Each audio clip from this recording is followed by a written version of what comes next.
Welcome back to the doll room, guys. Today on a calm collecting Sunday, why don't we have a discussion about FOMO.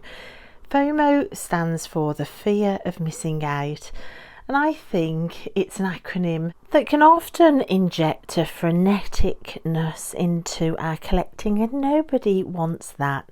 So on a calm collecting Sunday, let's discuss and let's see if we can find ways, a letter at a time, of turning FOMO into JOMO, the joy of missing out. So I thought about words like frantic and frenzied. That frenzied internal feeling is for me the key to realising that I'm in FOMO. That like I've just got to get it. What if I miss out? Oh, I need that doll. What shop is it in? Is somebody going to get there first? It isn't a calm, peaceful feeling. And there is an underlying element of fear in there as well. So it's fearful, and I don't know about you, but I don't want those elements within what is supposed to be a calm oasis of collecting and just enjoying our dolls. It has made me in the past flustered, which is another F, and at times furious that UK doesn't get the dolls the USA does, and also that our dolls are like so much more expensive. There is an element of, aren't these brands bothered about us over in little old England? So furious, frenetic, flustered, they're not good emotions. And I looked around my doll collection and thought, which doll personifies that sort of feeling for me? And I've got one which is one of the newest dolls that I bought. I thought, I'm so glad I've got her, but she was bought with those energies, and that's this gorgeous girl. So this is Rosie Redwood from the last series of Shadow High. The FOMO was induced with this doll because all of a sudden everybody was saying Shadow High is over. That's that. So all of a sudden, me just buying the odd one or two from the ranges, I suddenly felt, oh no, I've missed out. They're done. I could have bought more dolls. Could have, would have, should have bought more dolls. I missed out.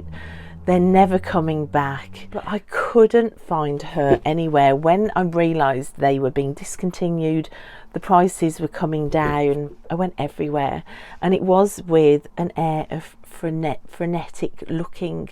And she went from being one that I was like, oh, do I want her? Yeah, she's okay, but probably I'll just pick a couple of the other ones. She went from that to, I must find her.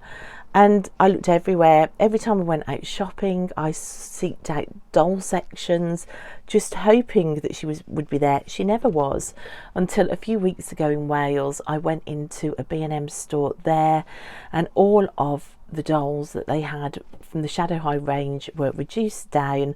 Again, there were loads of all the others. I looked through. She was at the very back behind about 6 other doll boxes. And I screamed, and she was the only one not reduced. She was £24.99, but she wasn't like the £15, the £14 that all the others were. And I still bought her at that price because I was stuck in FOMO. Shadow High's finished. I must get her. Am I pleased I've got her? Yes. Did I enjoy the process of buying her? Probably not, because of the FOMO.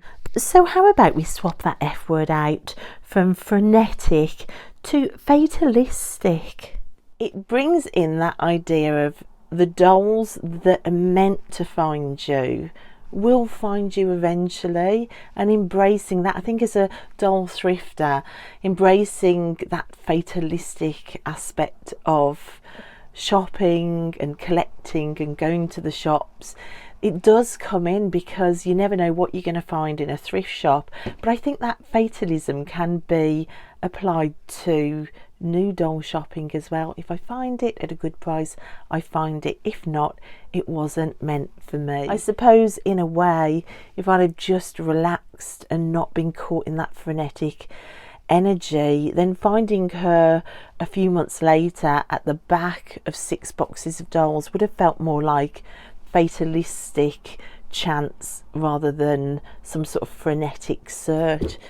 she would have still have come to me, but I would have enjoyed the process so much more. And there is another doll actually that I found alongside her that does feel like it was fatalistic. Now, I have been enjoying boy dolls a lot more recently. I think buying the boyfriends for some of my Mycene dolls over here on this shelf has made me a lot more interested in boy dolls than I ever have been before.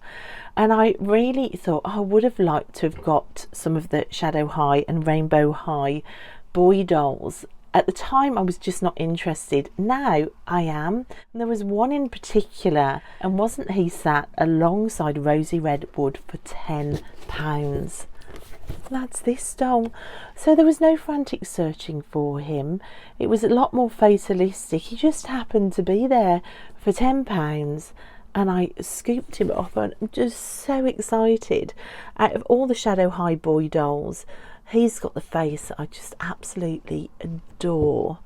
And it was just one of those things. There he was on a month where I was thinking, gosh, I wish I had more boy dolls, especially Shadow High boy dolls.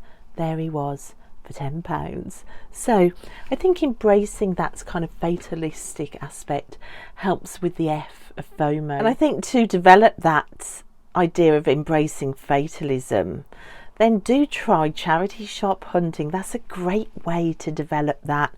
Or buy broken dolls and fix them up. I mean, my Soul Collector doll here in the white, she is a perfect example of just receiving a doll that was broken and just going, okay, it is what it is.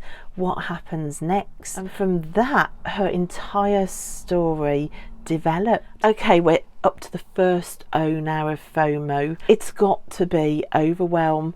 I think when we're lost in FOMO and we're frantically buying it all, because what if we miss out? What if they've gone forever? What if that's the perfect doll when I unbox it and I might never know? You end up with too much shopping and you end up with too many boxes. And just to show you that I'm not preaching from a point of I don't suffer with this, I'm going to show you the boxes I've got piled up everywhere. Not just boxes, I think, but thrifted dolls as well. I am terrible for saying to myself it doesn't matter because it's 50p, it's 20p, it's only £1, it's thrifted, it doesn't matter, I can just buy everything. I'm beginning to realise as my space disappears around me that Overwhelm is also very easily achieved when you're thrifting, and you have to be mindful no matter where you're spending. So let me show you where I'm overwhelmed. So up here I've still got the top shelf of Shadow High and Rainbow High, which was for last year's birthday and Christmas. I've had so many dolls to open, I haven't even got to those yet.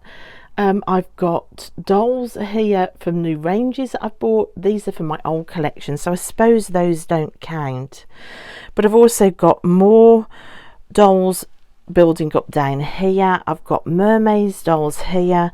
Underneath my desk here I've got a ton of different dolls, but that's not the worst of it. I'm going to show you the bathroom. I've kind of taken over the main family bathroom. So here in my main family bathroom I have this little table. It's got boxes underneath, it's got bags, the bags are spilling out onto the rug here. It's got boxes piled up. These are all my thrifted dolls waiting to be washed. So this is constantly being addressed, and yet still it's like this, and still I'm bringing more in. I'm beginning to feel overwhelmed, but I just don't know how to say no to a thrifted bargain. And I haven't been even trying to say no because I'm like, oh, it's 20p, oh, it's 50p, oh, it's a fully complete Mycene doll. How do you say no to bargains like this? At the end of the day, feelings are messengers, and if you're feeling overwhelmed, the message is stop, slow down, reduce, be calm, don't add to it, drop things. It's a messenger, and I'm just ignoring it and buying more and more dolls.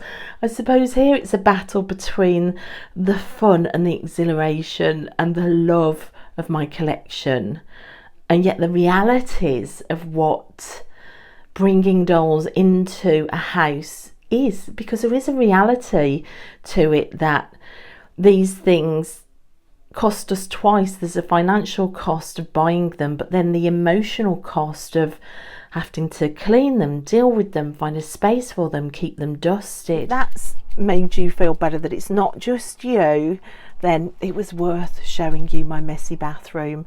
So we've got Overwhelm for all of those reasons of not being able to say no, basically, and that feeling of needing to keep buying. What could we replace it with? Now, I think Optimism is a much nicer emotion than Overwhelm. To be optimistic that if we leave a doll because we've got too many dolls at home that already need our attention, then at some point, if it's meant to be, that doll will come back to us. It's not a goodbye forever. That's going to help me, I think, when I go thrifting. This isn't a goodbye forever.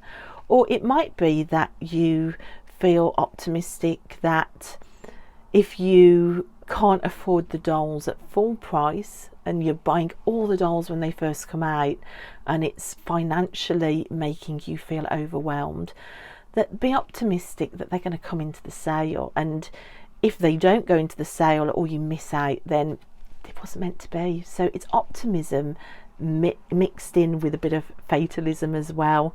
So one of the doll ranges that I definitely really wanted, but they were like £40, £43 a doll, were all the mermaids dolls, and I've ended up with the whole collection because I was optimistic that eventually they would come down in price.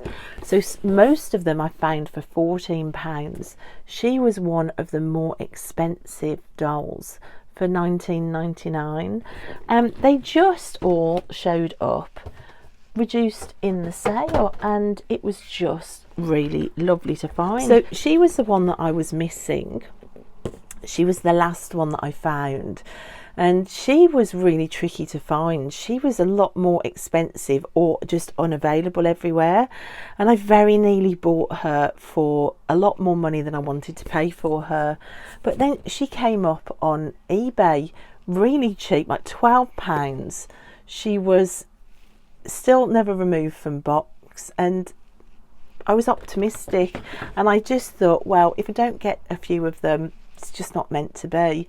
And yet there she was, sitting there, new in box but being sold second hand, and she was there.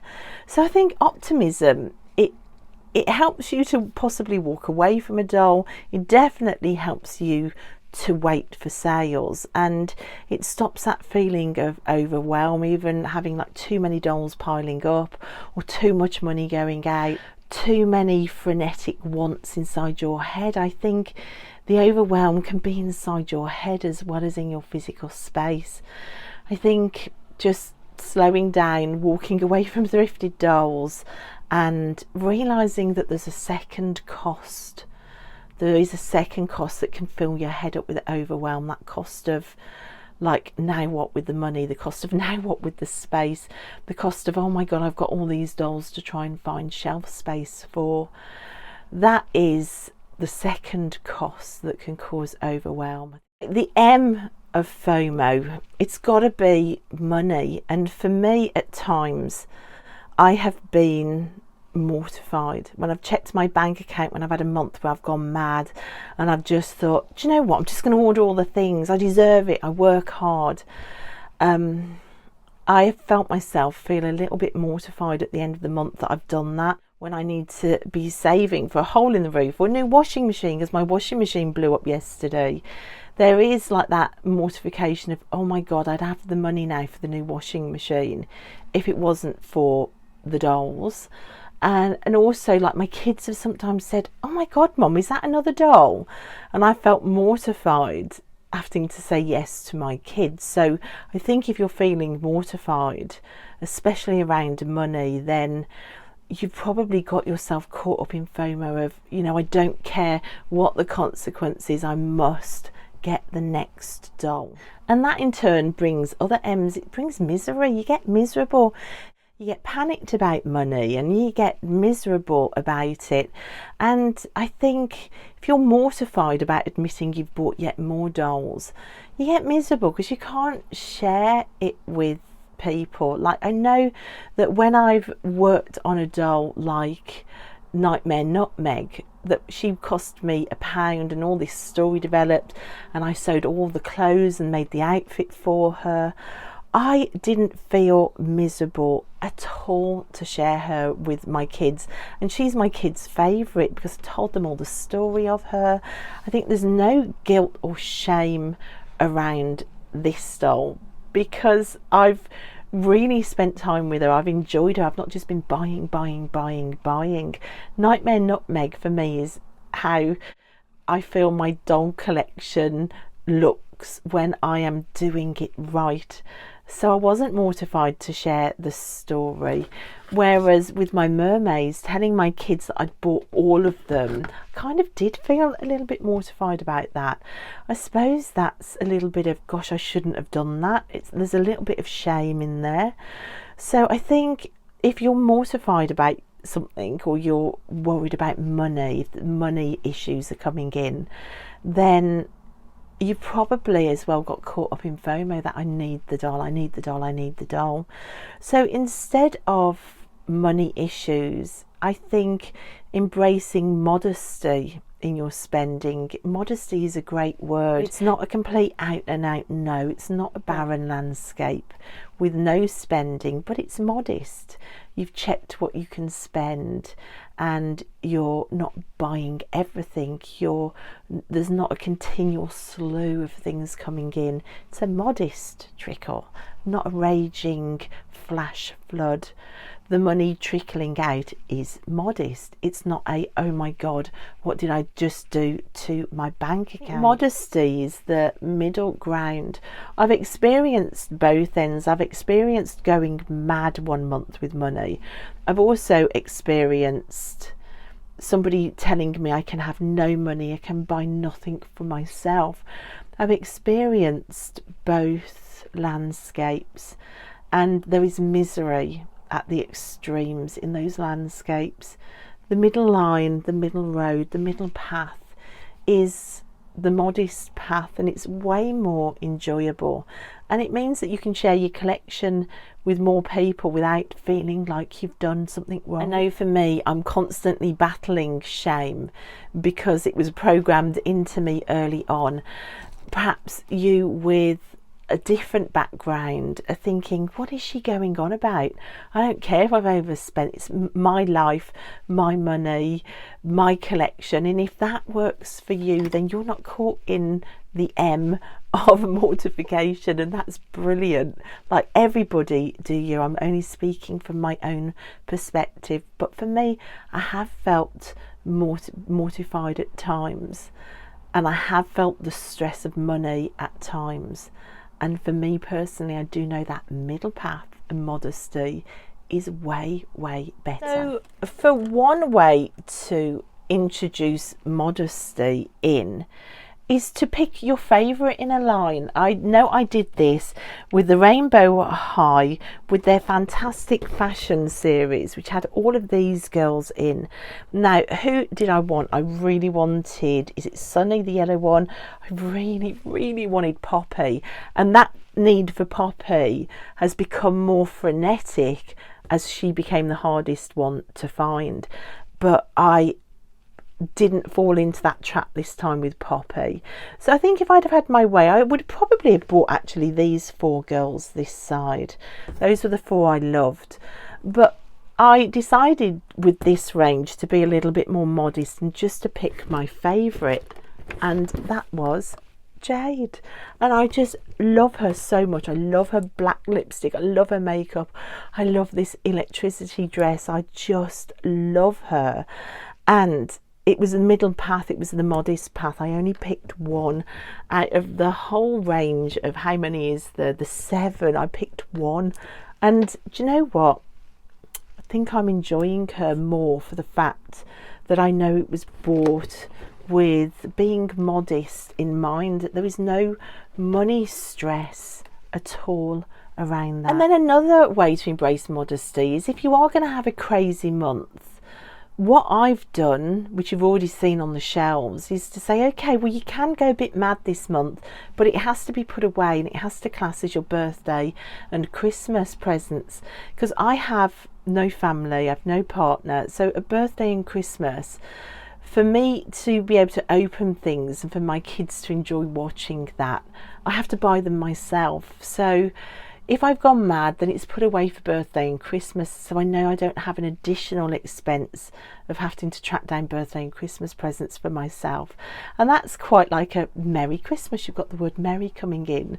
It's like a celebration. Treat yourself for a celebration, but just don't treat yourself because it's like just a Tuesday or Wednesday if you're trying to embrace modesty. It's another way, I think, of doing it. And now we're up to our second O, our final letter, our second O. So for this one, I thought about the words offended or outrage, and I think I'm going to talk about YouTube and social media and doll collectors who are content creators like myself. I think it's very easy to fall into comparison when you're watching other doll collectors on YouTube or any other social media platform, and to feel sort of not offended, but like an outrage at how much they've got in comparison to you. If you're comparing, it can slip into outrage. I don't feel it so much for other collectors. I love to see other collectors score big, find deals, get a thrift haul that blows my mind. I love that. I think my outrage sometimes is looking what's available to other countries that doesn't come over here, and then my outrage is aimed at the doll lines like Mattel. Like, why can't Mattel make it easy for UK buyers? And then I feel outraged at our post office and our import fees that make it impossible financially, even if a doll line can be shipped out to the UK. It's often so expensive, it will like double or triple the price of a doll, and I feel outraged and I feel offended that I can't do what other people can do. So yeah, there is sometimes outrage and offence when you want the dolls, you want them all, you want that doll, you want the collector doll. Why are other people able to buy collector dolls and I can't because it's too expensive to ship them here? If I'm being honest with myself, there is a trickle of outrage underneath the calm pond. So to counteract that O, how about the word outgoing?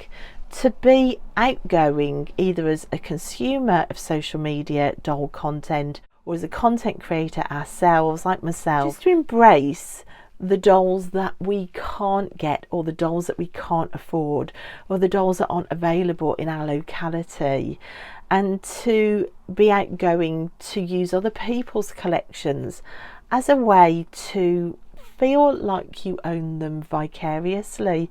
So rather than physically having to have the same doll on one of your shelves, to almost feel like other content creators are a storage warehouse for the dolls that you want that you can't get. So I think being outgoing and open is a lovely way of enjoying those dolls that could bring outrage because you can't find them in your location or you can't afford them with your budget.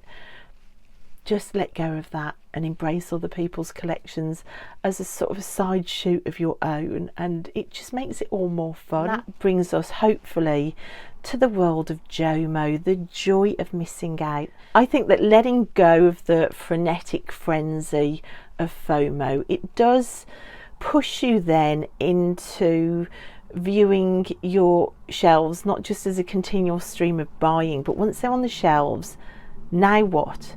Now what am I going to do with them? Now this is a sneak preview of a little doll that I found for 20 pence that I washed. Her hair was crazy. I ended up having to do crazy things with her hair. There is a whole video coming about this little girl. But now what?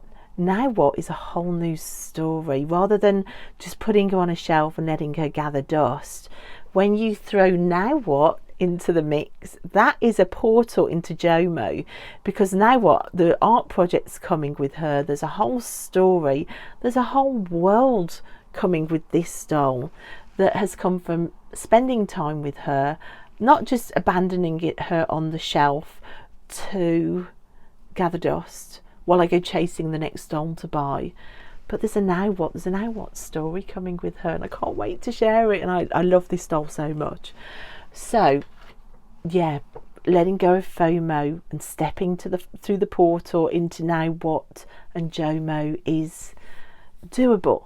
Difficult but doable. Not always doable sometimes, as you can see where I've failed, but I'm aware, I'm trying, I'm doing the best I can. Most of all, I'm trying to find ways to make sure that I am sitting in joy with my dolls all the time. So guys, I hope that was interesting. Happy calm collecting Sunday, guys, and I'll see you next time in the doll room. Bye.